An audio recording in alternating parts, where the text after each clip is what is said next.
Sir, Trump की सुरक्षा को लेकर तमाम बातें हो रही हैं। पिछले महीने वो नेटो की बैठक में हिस्सा लेने के लिए जब तुर्की में थे तो कहा गया था कि वहां उन्होंने एयरफोर्स वन से वापसी नहीं की, एक सैनिक विमान से उन्होंने वापसी की। उस वक्त उनको खतरा महसूस हो रहा था अमेरिका की खुफिया एजेंसियों को ईरान से। और कई रिपोर्ट्स तो यहां तक दावा कर रही है कि वहां पर जहां रुके थे ट्रंप, उस फ्लोर के बारे में भी बहुत ज्यादा जानकारी ईरान के पास चली गई थी। आपको क्या लगता है सर, क्या सच में अमेरिका के राष्ट्रपति को इस वक्त खतरा महसूस होना चाहिए ईरान से? ईरान के पास इतनी ताकत, इतनी कुव्वत और इतनी तकनीकी जानकारियां हैं कि वो अमेरिका जैसे देश के राष्ट्रपति को हाथ लगा सके? ईरान अमेरिका के राष्ट्रपति को इन जनरल, अमेरिका को इन जनरल और ट्रंप को स्पेसिफिकली एलिमिनेट करना चाहता है। इसमें कोई डाउट, कोई शक व शुबा नहीं है। आपने बहुत अच्छा सवाल पूछा, क्या उनकी वेयरविदॉल, क्या उनको कैपेबिलिटीज हैं? Not at all. लेकिन उनकी एक टिपिकल जो नीति है ग्लोबल, इस पूरे hard line left leaning community की एक ग्लोबल तरीके की नीतियां होती हैं। हम $1 बिलियन देंगे जिसने ट्रंप को मार दिया। इस तरह की स्टेटमेंट गवर्नमेंट ऑफ ईरान की तरफ से, very ridiculous, very below the belt. लेकिन वो ऐसा करते हैं। कभी स्पीकर ऑफ द पार्लियामेंट बोल देगा, कभी वहां की सुरक्षा एजेंसी बोल देगी, कभी सिक्योरिटी काउंसिल बोल देगी कि हम ट्रंप को मारने के लिए इतना पैसा देंगे। अब इस तरह की चीजें इतना बड़ा अमाउंट डिक्लेयर करते हैं कि जो स्लीपर सेल्स होते हैं, जो सिंपथाइजर्स होते हैं, या जो ऐसे कुछ लोग होंगे जिनको बहुत ज्यादा नाराजगी है अमेरिकन एक्टिविटी या ट्रंप की एक्टिविटी से, जिनके परिवार बर्बाद हुए हैं, तो वो single wolf, lone wolf attack कर सकते हैं। ये रियलिटी है कि एफबीआई और स्पेशल एजेंट्स के इतने सुरक्षा घेरे के बावजूद ट्रंप पे 3 बार डायरेक्ट हमले हुए। ये रियलिटी है कि ग्राहम को तुर्की से लौटने के अगले दिन बाद मरा हुआ पाया गया, एक दिन के अंदर, जहां केजीबी के पेनिट्रेशन अगर कीव में थी, कीव से लौटने के बाद, नॉट तुर्की। तो इस तरह की चीजें, हेड शॉट लिया ट्रंप के ऊपर जब उनका प्रेसिडेंशियल चल रहा था। तो इस पर्टिकुलर केस में जिसकी हम बात कर रहे हैं, जब वो अंकारा से वापस बाहर जा रहे थे, उस समय 2-3 चीजें हुई हैं। क्लैरिटी के लिए बता दूं कि ये वॉशिंगटन पोस्ट की रिपोर्ट थी एक्सक्लूसिव, कि कुछ ऐसा हुआ है कि ट्रंप ने लास्ट मोमेंट पे एयरक्राफ्ट चेंज किया। इसके ठीक पहले ये बात उठी थी कि कतार का जो स्पेशल एयरक्राफ्ट गिफ्ट मिला है यूएस प्रेसिडेंट के लिए, उसमें ये अंकारा गए थे और वापस लौटने के समय उस एयरक्राफ्ट को पहले इंग्लैंड और जर्मनी कई जगहों पे भेज दिया, ये बोलते हुए कि वहां के हमारे सैनिक इस जहाज को देखना चाहते हैं। तो ट्रंप का भी आईक्यू यहां क्वेश्चन में आ जाता है कि इस तरह की बेवकूफी वाले शब्दों का या एक्सप्रेशंस का इस्तेमाल करके वो क्या दिखाना चाहते हैं कि एयरफोर्स वन अंकारा से इंग्लैंड चला गया क्योंकि सैनिक उसको देखना चाहते हैं। इसलिए मैं अब ओरिजिनल जो एयरफोर्स वन है, जो अमेरिका का अपना है, जिसमें बेहतर सेफ्टी इक्विपमेंट्स लगे हुए हैं क्योंकि उसको स्पेशली डिजाइन किया गया था, जबकि कतार के दिए हुए जहाज को अभी डेवलप किया जा रहा था, लेकिन यूएस प्रेसिडेंट के डायरेक्ट प्रेशर में उन्होंने उसको जल्दी से तैयार किया, तो कुछ सिस्टम्स उसमें सेफ्टी के अभी मिसिंग्स हैं। तो इस वजह से इन्होंने बोला हम एयरफोर्स वन ओरिजिनल में जाएंगे। और फिर वॉशिंगटन पोस्ट लिखता है कि जिस तरफ प्रेस बैठी थी, right hand side of the aircraft facing the cockpit, वहां पे लोगों को बोला गया कि आप अपने शटर्स, विंडो शेड्स नीचे कर लीजिए, जो कि पहले कभी नहीं किया गया था। विंडो शेड्स टेक ऑफ और लैंडिंग के समय आमतौर पे ऊपर रखे जाते हैं, ताकि अगर अंदर कोई हादसा होता है तो बाहर से बचाने वाली एजेंसीज अंदर की जानकारी ले सकें कि कहाँ कौन बैठा है, कहाँ खाली है, किधर से जा सकते हैं। इसलिए विंडो शेड्स को ऊपर रखा जाता है। इसको वायलेट करते हुए इन लोगों को बोला गया था कि आप विंडो शेड्स नीचे कर लें। और उस तरफ से एक केटरिंग का ट्रक जो जैक्स पे होता है, जिसको ऊपर नीचे किया जा सकता है, वो इस एयरफोर्स वन ओरिजिनल पे अटैच किया गया और ट्रंप उसमें से निकाल दिए गए।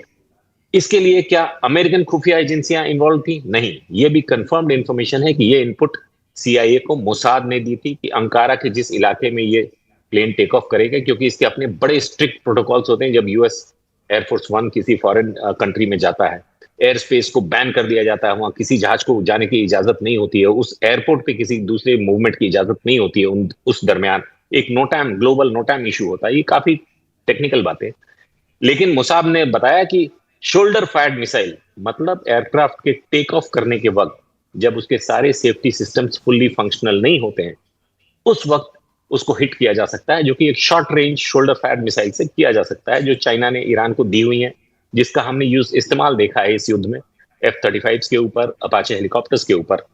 तो ऐसे केस में इन्होंने लास्ट मोमेंट उनको शिफ्ट किया from the Air Force 1 to the other military aircraft, जिसमें फाइनल बोर्डिंग पीट हेग्सेथ ने की थी, सेक्रेटरी ऑफ स्टेट ने, फ्रॉम द एक्सटर्नल लैडर्स, और ट्रंप को इस केटरिंग के ट्रक में ले जाकर पिछले के रास्ते से उस जहाज में चढ़ा दिया गया, जिसमें यह भी कहा जाता है कि सेनेट के कुछ और लोग बैठे थे, जबकि 2 मेजर्स, मार्क रूबियो और सेक्रेटरी ऑफ ट्रेजरी बेसेंट, इनको एयरफोर्स 1 में सारी व्हाइट हाउस स्टाफ और सारे रिपोर्टर्स के साथ ईरान की मेहरबानी पे छोड़ दिया गया, जिसका एक अलग वहां पे प्रॉब्लम चल रही है कि आप ऐसा कैसे कर सकते हैं। तो स्पेशल एजेंट्स ने बोला है कि हमारा काम है ट्रंप को बचाना, बाकी काम डिप्लोमेटिक होते हैं, उसमें हमारा कोई इंटरवेंशन नहीं होता है। और ट्रंप ने कई दिनों तक चुप रहने के बाद परसों रात को ओहायो से जब वो वापस लौटे हैं पेट्रियट गेम्स के बाद, तो उन्होंने इसको एक्सेप्ट किया है कि स्पेशल सर्विसेज ने मुझे बोला तो मुझे वो करना चाहिए जो वो कहते हैं। तो मिलिट्री और स्पेशल सर्विसेज की मैं बात मानता हूं, लेकिन वैभव, मेरी अपनी एनालिसिस इस पूरी बात की, इंक्लूडिंग जब यही एयरक्राफ्ट, डिकॉय एयरक्राफ्ट, जब यूके में लैंड किया अंकारा से जाके, तो ट्रंप इस जहाज में वापस कैसे आ गए अगर उनको अंकारा में इस जहाज से निकाल लिया गया था? क्योंकि यूके में जब ये बात किसी को नहीं बताई गई थी, तो कोई ना कोई इस गतिविधि को देखता, विटनेस करता, कैमरे चप्पे चप्पे में लगे होते हैं, चारों तरफ लाइव कैमरास होते हैं, शूट कर रहे होते हैं। तो ट्रंप एयरफोर्स 1 से अगर अंकारा में निकाल लिए गए थे, तो इंग्लैंड में लैंड करने के बाद वो एयरफोर्स 1 के अंदर कैसे गए? क्योंकि एयरफोर्स 1 लैंड करने के बाद सबसे पहले उसमें से प्रेसिडेंट उतरते हैं, आफ्टर द प्रोटोकॉल गाइज। और इस वजह से ये नहीं हो सकता कि चुपके से आप किसी तरफ से फिर से एक केटरिंग का जहाज में गाड़ी लेकर आए और उनको वापस अंदर डाल दें, क्योंकि केटरिंग उसे में नहीं अटैच की जा सकती है। ये बहुत ही स्ट्रिक्ट डिसिप्लिन होते हैं, ये सब लोगों को नहीं पता। और भगवान भला करे उन एनालिस्ट का जो पिछले इतने दिनों से वॉशिंगटन पोस्ट की इस रिपोर्ट के बाद से एनालाइज कर रहे हैं, लेकिन की एलिमेंट्स को मिस कर जा रहे हैं। इसके बारे में मैं थोड़ा और जानकारी दे सकता हूं अगर आप मेरे पास वापस आएंगे। जी वैभव। बिल्कुल, डॉक्टर अस्ताब के पास चलते हैं। सर, कल भी मैं इस विषय पर बात कर रहा था, रक्षा विशेषज्ञ हमारे साथ जुड़े हुए थे। ईरान को तो ये बात भली भांति पता होगी कि अगर ट्रंप को उसकी वजह से जरा सी भी खरोच आती है तो उसका अंजाम क्या हो सकता है। 2024 में जब राष्ट्रपति वाले चुनाव हो रहे थे, उस वक्त भी जब ट्रंप पर हमला हुआ था, उसके बाद बाइडेन ने खुलेआम कहा था कि अगर ट्रंप को कुछ होता है तो ईरान को उसका खामियाजा भुगतना पड़ेगा। उसके बावजूद अगर कुछ हो जाता है तो क्या ईरान को यह बात पता नहीं है कि उसके साथ क्या कुछ हो सकता है? देखिए वैभव जी, ईरान के ऑलरेडी इतना हो चुका है, पिछले 47 साल से वो अमेरिका को झेल रहा है।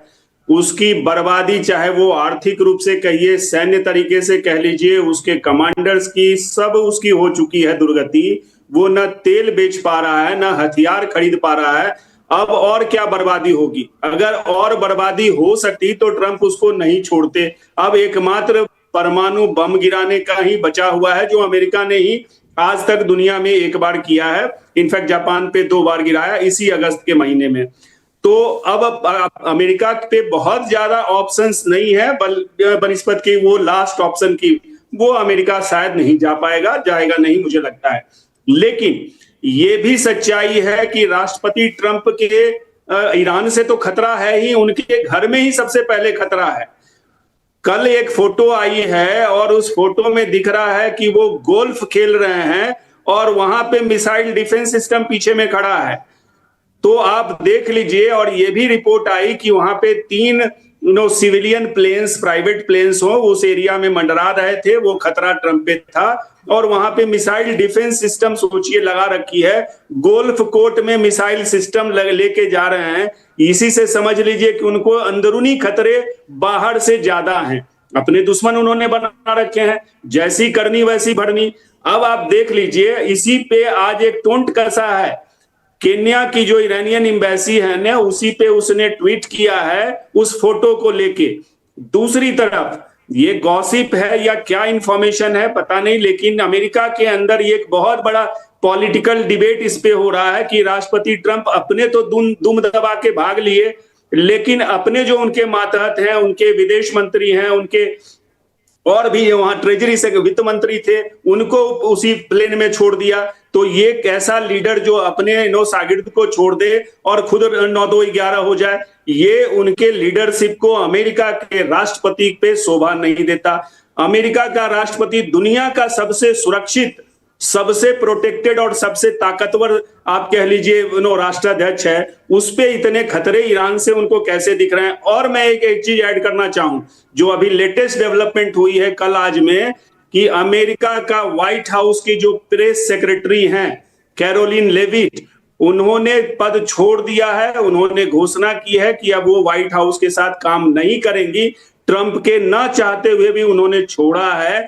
उसके पीछे भी यही कहानी बताई जा रही है। सच्चाई कितनी है हमें नहीं पता, बट ये अमेरिका के अंदर इस तरह की गॉसिप चल रही है कि उन्होंने रिफ्यूज कर दिया इस मामले में राष्ट्रपति ट्रंप को डिफेंड करने से, पत्रकारों के क्वेश्चन का जवाब देने से, क्योंकि उनको भारी पड़ रहा था। और ये एक मेजर वजह बताई जा रही है उनके रिजाइन करने की। ऐसे क्रिटिकल समय में जब युद्ध का माहौल हो और अमेरिका के राष्ट्रपति दबाव की स्थिति में हो, उनकी ऐसी प्रेस सेक्रेटरी जो बहुत ज्यादा उनको डिफेंड कर रही थी, मागा की सबसे बड़ी सपोर्टर थी, उसका छोड़ना। और युद्ध के बीच में कई ऐसे राष्ट्रपति ने खुद निकाले हैं, अपने कमांडर्स को मजबूर किया है छोड़ने के लिए, रिजाइन करने के लिए, अपने इंटेलिजेंस के हेड को रिजाइन करने के लिए लिटरली फोर्स किया। तो इस तरह के वाकयात दिखाते हैं कि उनपे खतरा घर के अंदर भी बना है। और अगेन ये उनकी अपनी कारगुजारियों से है। अदरवाइज ईरान की क्या औकात है, क्या बिसात है कि राष्ट्रपति ट्रंप जो अमेरिका का बादशाह है उस पे अटैक करके उसको किसी तरह से हानि पहुंचाए। लेकिन ये भी सच्चाई है कि वो गए हैं, और ये मीडिया की एक माननी पड़ेगी, दाद देनी पड़ेगी। उन्होंने इस खबर को छापा और लिटरली राष्ट्रपति ट्रंप को फोर्स किया कि एक सप्ताह बाद उसको उन्होंने कंफर्म भी किया है। जी बिल्कुल। आखिरी सवाल की ओर आगे बढ़ते हैं। सहाय सर, क्या लगता है, अभी कुछ दिन पहले आपसे बात हुई थी, अभी की स्थिति, वर्तमान स्थिति को देखते हुए कहां जा रहे हैं ईरान और अमेरिका? क्या रुकेंगे भी, या ऐसे ही बीच बीच में छुटपुट हमले होते रहेंगे, एक दूसरे को धमकियां देते रहना जारी रहेगा? वैभव, मैं अपने को पैनलिस्ट डॉक्टर अजिताभ को थोड़ा सा सप्लीमेंट कर देता हूं। दो चीजें, एक एब्सोल्युटली मेरा पर्सनल ओपिनियन है कि शायद ये सारी कहानी जो वॉशिंगटन पोस्ट ने छापी है वो लाउड इमेजिनेशन है। और कई बार ऐसा होता है, काउंटर इंटेलिजेंस में हम लोग ये चीजें सिखाते हैं कि अगर कोई नैरेटिव आपको सूट करता है या आपके दुश्मनों को धोखे में रखता है तो उस नैरेटिव को एक्सेप्ट कर लेना चाहिए, लेकिन इनडायरेक्टली। तो ट्रंप ने इनडायरेक्टली बोला था कि I do whatever the secret services tell me. तो ये पूरा चीज कि वो इस जहाज से निकल के उस जहाज में चले गए एक छोटे से कैरियर में, it may still be that it is a wild imagination, और इसी वजह से वो यूके में इस जहाज से वापस निकल के आए। Number 1। Number 2, Leavitt has a 3 month old baby. American की न्यूसेंस बनाने की बहुत आदत होती है। उनकी मीडिया जब तक या तो मीडिया डोमिनेट करे अमेरिका को CIA के साथ मिलकर, या मीडिया आपको वहां रहने नहीं देगी। इतना पावरफुल है वहां का मेन स्ट्रीम मीडिया जो है। उन्होंने इस मुद्दे को बना रखा है। फैक्ट ये है कि 3 महीने की बेबी को लेके कई दिनों से ये बातें आ रही थी कि लेविट का ये जो रोल था as a spokesperson, media secretary to Trump, जो कि बहुत ही चैलेंजिंग टास्क होता है और एक्सट्रीमली टाइम सेंसिटिव होता है, क्योंकि ग्लोबल जाता है उनका प्रेस ब्रीफ्स। तो कहाँ कितने बजे उनको स्लॉट मिलेगा कि सारा मीडिया उस समय प्रेस सेक्रेटरी का उस दिन का जो ब्रीफिंग है उस दिन के बारे में, या प्रीवियस दिन की एक्टिविटी या फ्यूचर प्लान के बारे में, ये बहुत टाइम सेंसिटिव होता है। ऐसे में एक छोटे से बच्चे को घर में देखना, जो कि सेकंड बेबी है, और इसको मेंटेन करने में चैलेंजेस थे, इसलिए उन्होंने इसको छोड़ा है। और ये कंफर्म्ड रिपोर्ट्स हैं वैभव कि उनको इससे बेहतर एक advisory post in the Trump's inner circle दी जाने की घोषणा होने वाली है बहुत जल्दी। ईरान युद्ध कहां जा रहा है? अभी तक के 6 महीनों में सबसे क्रिटिकल मुहाने पे है, जहां ट्रंप को 3 में से 1 कॉल लेनी पड़ेगी। Special operations on Kharg Island, Bandar Abbas, Natanz and South Pars Island जो गैस प्लांट है उनका। एक स्पेशल ऑपरेशंस, कुछ लिमिटेड 2-3 दिनों का ऑपरेशंस, उनको तहस नहस करके वापस। Second, across Iran heavy bombardment of all civilian infrastructure, और ये बोल के कि मिलिट्री ऑब्जेक्टिव अचीव हो गए, हम यहां से वापस जा रहे हैं और हॉर्मुज को एज इट इज छोड़ दिया जाए। और तीसरा न्यूक्लियर, जो कि बहुत ही बेवकूफीपूर्ण होगा, लेकिन जिस तरह से ट्रंप को ह्यूमिलिएट कर रही है आईआरजीसी या वहां की लीडरशिप, एक आधा छोटे टैक्टिकल वेपन्स का वो इस्तेमाल कर सकते हैं, लेकिन उसके लायक कोई टारगेट अभी ईरान में नहीं है। इसलिए नगण्य है इस बात का चांस कि वो इस पे सोचेंगे भी। इन तीनों में अलग अलग कॉस्ट इन्वॉल्व है, और अमेरिका के लिए सबसे मेजर कॉस्ट होता है वहां के सोल्जर्स की डेथ। इसलिए स्पेशल ऑपरेशंस या फुट ऑन ग्राउंड, जो कि इस वक्त ऑफ रैंप जाने की क्रिटिकल रिक्वायरमेंट है, लेकिन ट्रंप इतनी मेहनत, इतनी हिम्मत नहीं कर पा रहे। उन्होंने कोशिशें की हैं पेंटागन को ये बताने की और डैन केन को ये बताने की। डैन केन पिछले 15 दिनों से कह रहे हैं कि एयर डिफेंस फायर पावर कम हो गई है, और इस वक्त अगर हम फर्दर एरियल अटैक्स करेंगे ऑन सिविलियन इंफ्रास्ट्रक्चर, तो उसके जवाब में जो छोटे मोटे ड्रोन्स भी आएंगे गल्फ कंट्रीज के अमेरिकन बेसिस पे, उनको हम उस कामयाबी से नहीं रोक पाएंगे जैसा कि फेज 1 में रोक पाते थे, जब हमारे पास ग्राउंड टू एयर एम्यूनिशन काफी था।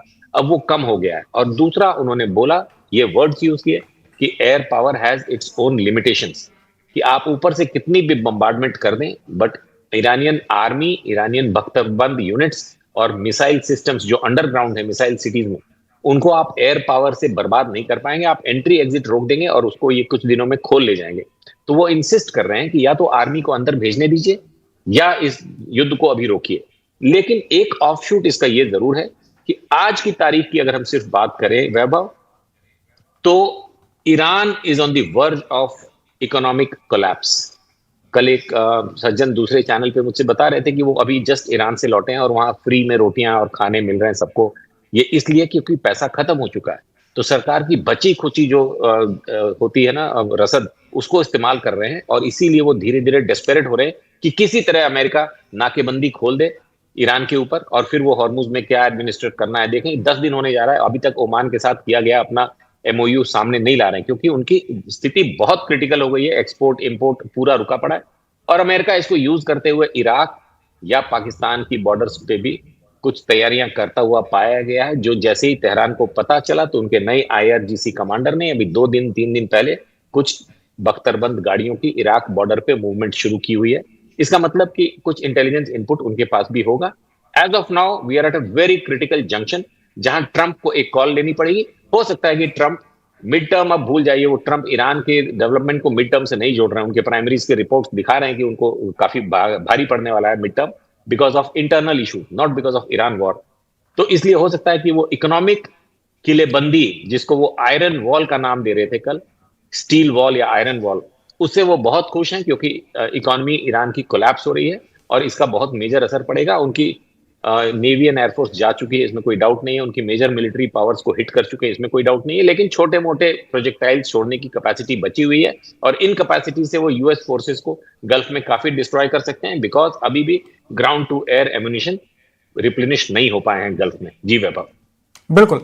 इसी आखिरी सवाल के साथ डॉक्टर अजिताब के पास भी चलते हैं। सर, आपके हिसाब से किस ओर आगे बढ़ रहे हैं? अभी सहाय सर ने बहुत विस्तार से बताया अमेरिका और ईरान क्या सोच रहे हैं, क्या भविष्य में कर सकते हैं। देखिए वैभव जी, सबसे पहले तो ये है कि कैरोलिन लेविट को अगर छोड़ना होता तो उन्होंने ज्वाइन ही क्यों किया?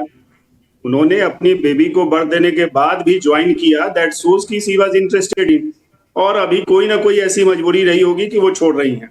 नंबर 1। नंबर 2, जो पाकिस्तान और ये त्रिगुट बना है, ये भी कहीं ना कहीं राष्ट्रपति ट्रंप की मजबूरियों की उपज मुझे लगता है, क्योंकि वो नहीं, अब दो फ्रंट पे उनको लड़ना, एक तरफ बाब अल मंदेब और दूसरी तरफ हॉर्मुज, 2 फ्रंट तो खुल के आ गए हैं।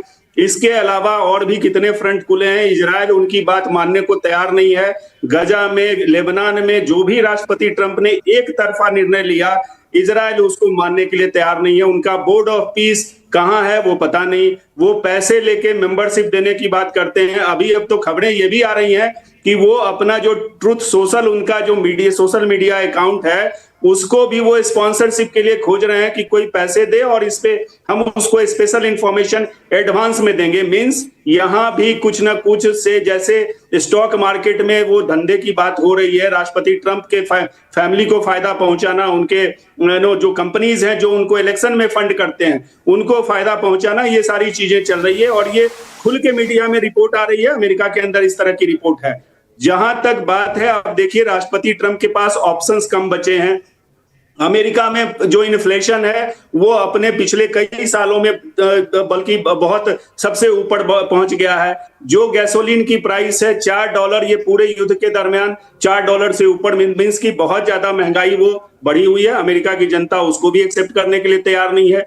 जो डिवाइड है इनके पॉलिटिकल ग्रुप में, चाहे वो डेमोक्रेट्स हो चाहे वो रिपब्लिकन हो, वहां भी देख लीजिए एक एक जो भी रिजोल्यूशन या कांग्रेस से जो कानून पास हो रहे हैं या वॉर पे जो इनके पावर्स पे पास हुए हैं, बहुत ही थीन मेजोरिटी से पास हुए हैं। मींस इनकी लोकप्रियता, इनकी पॉपुलैरिटी, इनकी अप्रूवल रेटिंग सारी डाउन हुई है और बहुत ज्यादा डाउन हुई है। दूसरी तरफ एक और खबर आई है कि अमेरिका का जो एक स्ट्रेटेजिक ऑयल रिजर्व है वो अपने 42 साल के सबसे निचले स्तर पे पहुंच गया है। लगभग 30 करोड़ बैरल उनके पास अभी स्ट्रेटेजिक रिजर्व बचे हुए हैं। तो वहां भी वो थकते दिख रहे हैं, पीछे मुड़ते दिख रहे हैं। तो ऐसी हालत में जब एक तरफ ईरान को वो कंट्रोल तो कर नहीं पा रहे, और ईरान तो भाई पहले से वो 47 सालों की अपने बम्बार्डमेंट, हर तरह की नाकाबंदी और आपने कोशिश कर ली, फिर भी ईरान खड़ा है। ये दिखाता है कि ईरान तो पहले से बर्बाद है, फिर भी आप उसको हरा नहीं पा रहे हैं। तो आपके जो सीमाएं हैं वो एक्सपोज हो रही हैं, वो दुनिया देख रही है। और देख लीजिए अमेरिका के साथ न तो नेटो के कोई देश आए, न खाड़ी के देश उस तरह से खड़ा हो रहे हैं अमेरिका के सपोर्ट में। तो ये दिखाता है कि इनकी पॉलिसी, इनकी प्लानिंग, इनके इंटेलिजेंस के लोग, युद्ध को इन्होंने, इनके इंटेलिजेंस के लोगों ने कहा है, इनको इंफॉर्मेशन दी है। तभी तो देखिए आज तक 4-5 राष्ट्रपति के टेन्योर में भी 47 सालों में ईरान पे किसी ने अटैक नहीं किया, क्योंकि वहां की इंटेलिजेंस की खबरें थी, उनके जो भी इंफॉर्मेशन थे कि ईरान पे अटैक करना वो एक वाजिब नहीं होगा, या कह लीजिए बुद्धिमानी नहीं होगी। लेकिन इन्होंने ये रिस्क लिया, अटैक किया और उसका परिणाम सामने दिख रहा है। मुझे लगता है कि इंस्टिंक्ट पे काम करने की इनकी जो क्षमता है या सोच है, स्ट्रेटजी को दरकिनार कर देते हैं, अपने जो इनके एडवाइजर हैं उनकी बातों को नहीं मानते हैं। तो दंभ पे कितना चल पाएंगे, उससे अपना लॉस और उससे ज्यादा दुनिया का लॉस कर रहे हैं। और अपने पार्टनर्स की, अपने सहयोगियों की भी वो कोई वैल्यू नहीं देते हैं। ये काइंड ऑफ डिक्टेटरशिप ही उनकी बिहेवियर को दिखाता है। Subscribe to One India and never miss an update. Download the One India app now.